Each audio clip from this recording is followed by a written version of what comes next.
So ಈಗ ನಾವು ಸಮಾಜದಲ್ಲಿ ಮತ್ತು ನಮ್ಮ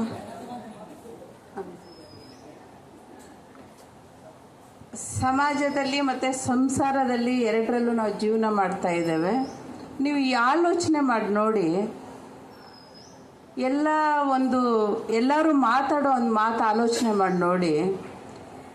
ಯಾರಾದರೂ ಯೋಗ ಭ್ರಷ್ಟ ಅಂತಾರೆ ಬಿಟ್ಟರೆ ಭೋಗ ಭ್ರಷ್ಟ ಅಂತ ಯಾರೂ ಹೇಳೋದಿಲ್ಲ. ಕೇಳಿದ್ದೀರಾ ಎಲ್ಲಾದರೂ? ಯಾಕಂದರೆ ಭೋಗವನ್ನು ಅಷ್ಟು ನಾವು ಸ್ವೀಕಾರ ಮಾಡ್ತೀವಿ, ಆದರೆ ಯೋಗವನ್ನು ಯಾರೂ ಸ್ವೀಕಾರ ಮಾಡೋದಿಲ್ಲ.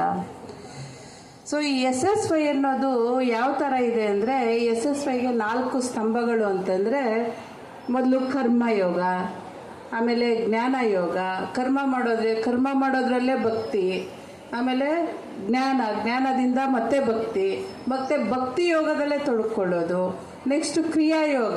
ಸೊ ಈ 4 ಸ್ತಂಭಗಳು SSYನಲ್ಲಿ ಆಧಾರ ಸ್ತಂಭಗಳು. ಇದು ಜೀವನದ ಆಧಾರ ಸ್ತಂಭಗಳು ಹೌದು, SSYನ ಆಧಾರ ಸ್ತಂಭಗಳು ಹೌದು ಅಲ್ವಾ? ಈಗ ಯಾಕೆ ನಿಮ್ಮ ಎದುರಿನವರು ನಿಮಗೆ ಬಾಗ್ತಾ ಇದ್ದಾರೆ ಅಂದರೆ, ಸೊ ನೀವು ಅಷ್ಟಾಂಗ ಯೋಗದಲ್ಲಿ ಪ್ರತಿಷ್ಠಾಪಿತರಾಗಿದ್ದೀರಾ, ಆದ್ರಿಂದ ಬಾಗ್ತಾ ಇದ್ದಾರೆ. ಈಗ ಸಮಾಜದಲ್ಲಿ ಎಲ್ಲ ಪ್ರಾಬ್ಲಮ್ಸು ಎಲ್ಲಿ ಸೃಷ್ಟಿ ಆಗ್ತಾ ಇದೆ ಅಂದರೆ, ಅದ್ರ ಬಗ್ಗೆ ನಾವೆಲ್ಲ ಬಿಟ್ಬಿಟ್ಟಿರೋದ್ರಿಂದ ಈ ಸಮಾಜದಲ್ಲಿ ಇಷ್ಟೆಷ್ಟು ಪ್ರಾಬ್ಲಮ್ಗಳಾಗ್ತಾ ಇದೆ.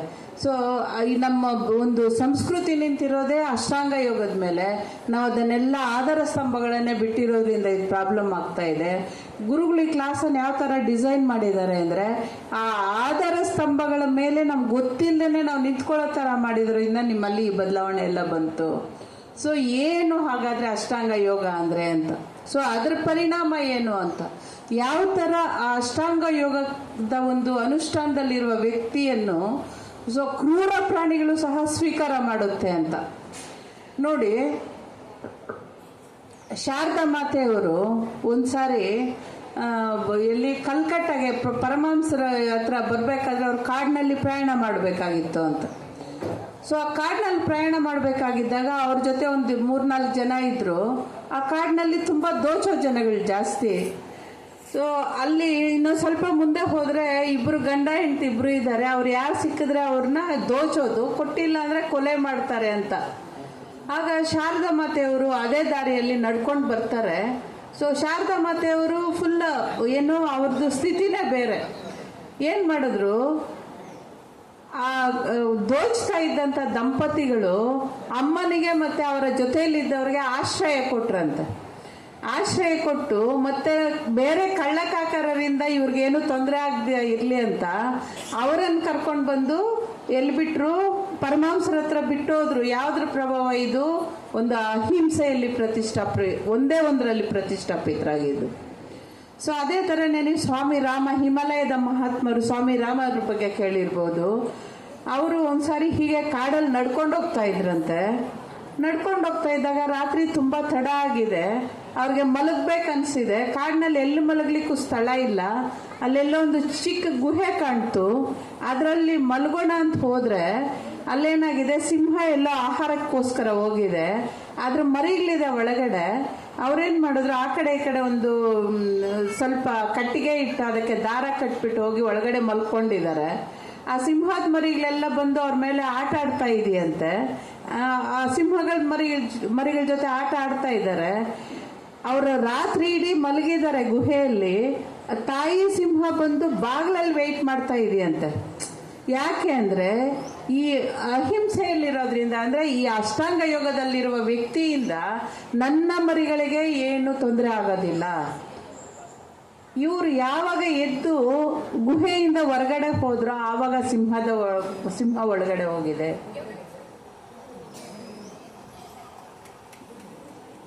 ಸೊ ಇದು ಇವಾಗ ಎಲ್ಲಿ ಯಾರು SSY ಮಾಡಿದ್ದಾರೆ ಇವರೆಲ್ಲ ಬಂದಿರೋ ಬದಲಾವಣೆ. ಮೊದಲು ಅಂದ್ಕೊಳ್ತಾ ಇದ್ವಿ ಏನಪ್ಪ ಅಂದರೆ, ಅವ್ರು ನನ್ನನ್ನು ಕಂಟ್ರೋಲ್ ಮಾಡ್ತಾ ಇದ್ದಾರೆ, ಅವ್ರು ನನ್ನನ್ನು ಕಂಟ್ರೋಲ್ ಮಾಡ್ತಾ ಇದ್ದಾರೆ ಅಂತ. ಇಲ್ಲ, ನೀನು ಅವರನ್ನು ಕಂಟ್ರೋಲ್ ಮಾಡ್ತಾ ಇದೀಯ ಅಂದರೆ ನಿನ್ನ ಭಾವನೆಗಳಲ್ಲೇ ಫಸ್ಟ್ ಶುದ್ಧತೆ ಇಲ್ಲ. ಸೊ ನನ್ನಲ್ಲಿ ಯಾವಾಗ ಶುದ್ಧತೆ ಬರುತ್ತೋ ಅದರ ಪ್ರಭಾವಕ್ಕೆ ಬೇರೆಯವರು ಒಳಗಾಗ್ತಾರೆ.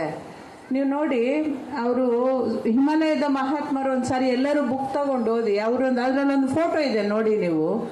ಅವರು ತುಂಗಭದ್ರಾ ತೀರದಲ್ಲಿ ಮೊಸಳೆಗಳ ಮಧ್ಯೆ ಕೂತ್ಕೊಂಡು ಧ್ಯಾನ ಮಾಡ್ತಾ ಇದ್ದಾರೆ. ಸೊ ಇದೆಲ್ಲ ನಮಗೆ ಸಾಧ್ಯ, ನಮ್ಗೆ ನಿತ್ಯ ಜೀವನದಲ್ಲಿ ಇದು ಅನುಭವಕ್ಕೆ ಬರ್ತಾ ಇರುತ್ತೆ. ನಿಮ್ಗೆ ಯಾರೋ ಹೋಗ್ತಾ ಇರೋವಾಗ ಕಳ್ಳತನ ಮಾಡಬೇಕು ಅಂತ ಅವ್ರ ಮನಸ್ಸಿನಲ್ಲಿ ಇರುತ್ತಲ್ಲ, ಅಥವಾ ನಿಮ್ಮನ್ನೇನೋ ತೊಂದರೆ ಮಾಡ್ಬೇಕಂತಿರುತ್ತಲ್ಲ, ಸೊ ಆ ತೊಂದರೆಗಳು ತನ್ನಷ್ಟಕ್ಕೆ ತಾನೇ ನಿಂತೋಗುತ್ತೆ. ನಿಮಗೆ ಎಲ್ಲೆಲ್ಲಿ ಹೋದರೆ ಅನಾನುಕೂಲಗಳಾಗಬೇಕಾಗಿತ್ತು ಅಲ್ಲೆಲ್ಲ ಅನುಕೂಲಗಳಾಗಲಿಕ್ಕೆ ಶುರುವಾಗುತ್ತೆ. ಸೊ ಇದು ಯಾರಿಂದ ಸಾಧ್ಯ ಆಯಿತು? ನನ್ನಿಂದ ಸಾಧ್ಯ ಆಯಿತು.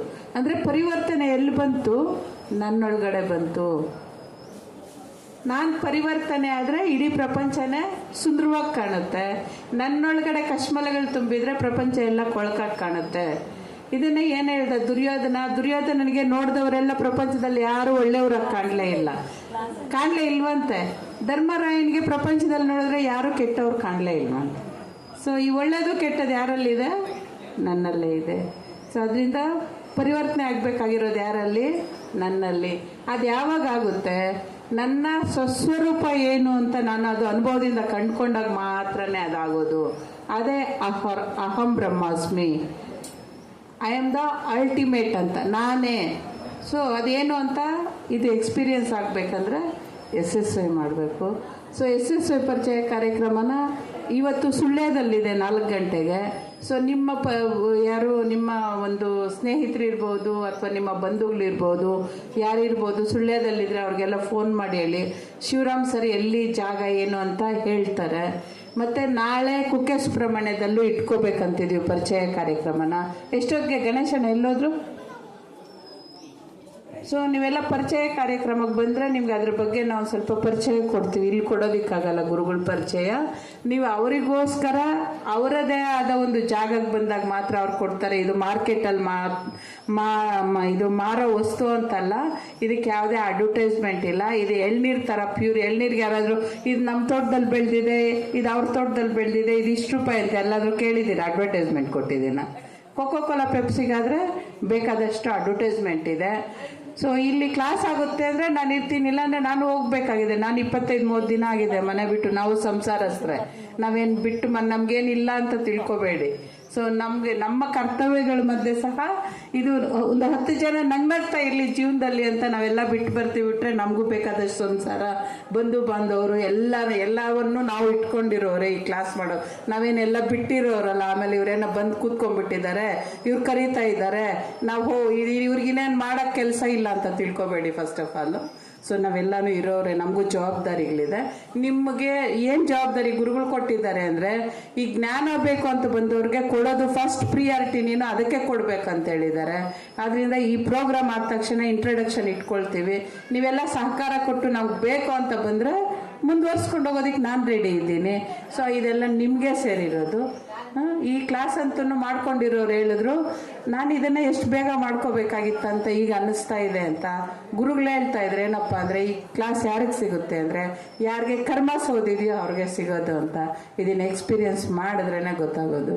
ಸೊ ಇದಕ್ಕಿಂತ ಜಾಸ್ತಿ ಮಾಡೋದು ಅನಾವಶ್ಯಕ. ಎಲ್ಲರೂ ಹೇಳಿದ್ದಾರೆ ನಿಮಗೆ ಅದ್ರ ಬಗ್ಗೆ. ಸೊ ಗಣೇಶಣ್ಣನ ಕೊಡ್ತೀನಿ, ಮಾತಾಡ್ತೀನಿ.